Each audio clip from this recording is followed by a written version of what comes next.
Hey people, I figured I'd come outside and make a video today in my garage for something to do different.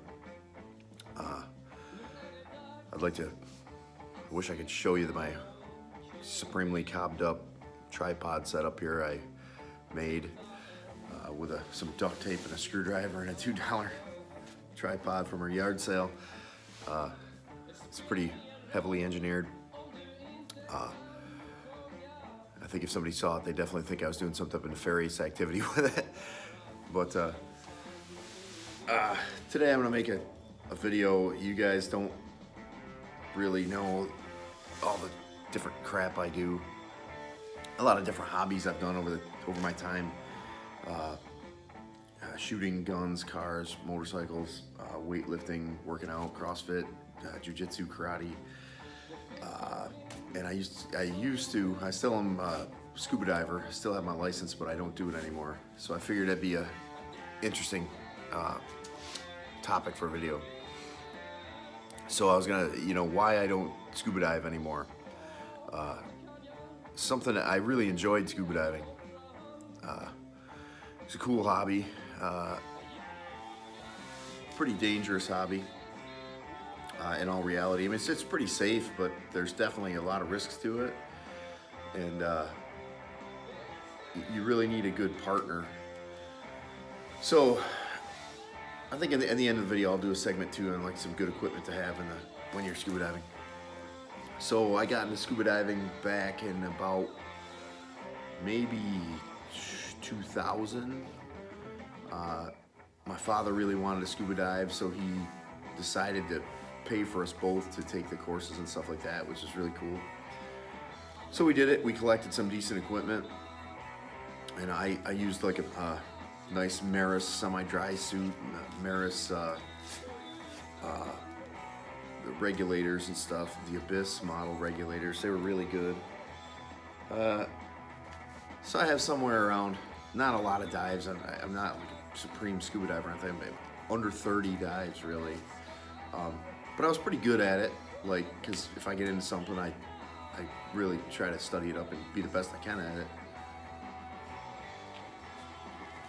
Excuse me. But where I live up here in northern New York, is right on the St. Lawrence River. Canada's right over there.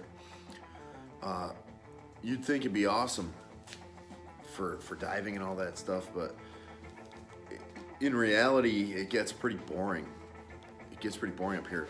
Yeah, I'm gonna have to tilt my cobbed up tripod every once in a while. This duct tape isn't really handy. But man, in the St. Lawrence, there's a lot of current. It's kind of cold. That didn't bother me too much temperature wise, but there's constant current going on out here.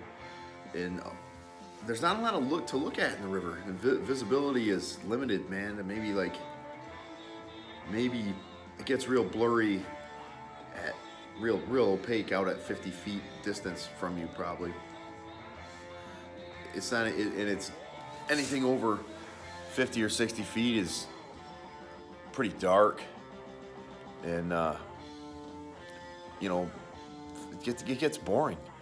There's some really cool wrecks in this area, but they're almost tech diving wrecks. They are tech diving. It's not even almost about it. A lot of them are over 100 feet, and the current is hard. There's heavy current. It's dark.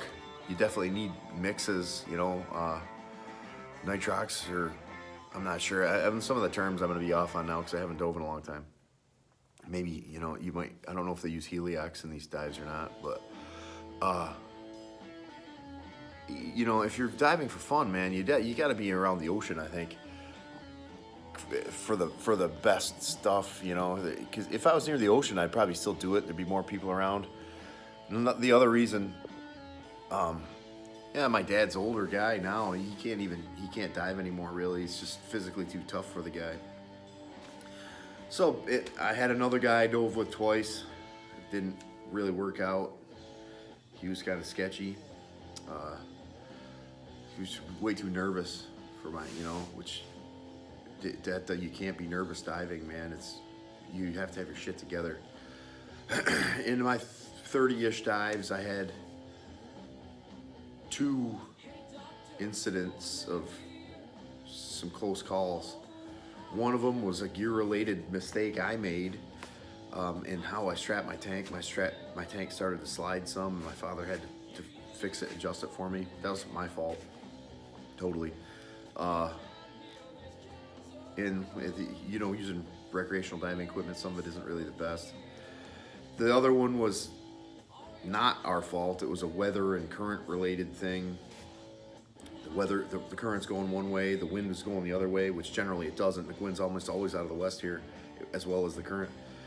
So the wind was from the east, current from the west, boats anchored and or moored off this rope. We're coming up on the rope at the end of the dive. Wind in our buoyancy pulling up on the rope made the boat come forward, and we gained and lost depth wicked fast, and it started making me all dizzy and shit. I had to drop down, and luckily I was able to respond to the incident and save my ass. But man, it made it low on air incident, and it was scary. So that wasn't the reason I quit, but it just, all these things coming together: lack of a good partner, lack of really fun place to go. We ended up diving a lot on the same wreck in Alexandria Bay. It was fun, but man, how many times can you dive on the same spot? It gets boring. So basically, I just kind of got bored with it, lost interest. And that's not something you really want to do.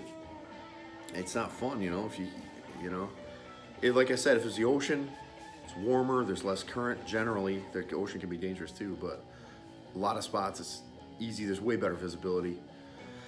So that's basically why I quit scuba diving. It's a fun hobby though, man. It's awesome. I still enjoy snorkeling and stuff. But I definitely need to re-engineer this mount. I apologize to you guys. So that's going to lead me into some equipment issues with diving, man. You definitely want, at the end of my diving stint, I ended up buying some better equipment. Like I bought a aluminum backplate and a steel tank, which you want to go that route instantly. Get that steel tanks. They're way more expensive than these crappy aluminum 80s.